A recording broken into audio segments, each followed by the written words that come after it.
3 kendaraan roda 2 yang ugal-ugalan di jalan.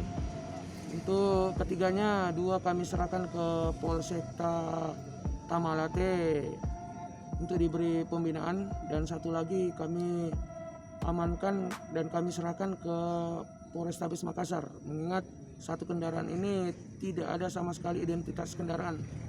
Jadi pada saat kami amankan sempat anggota ditabrak ya. Jadi setelah menabrak anggota, pelaku lari, setelah lari dilakukan pengejaran.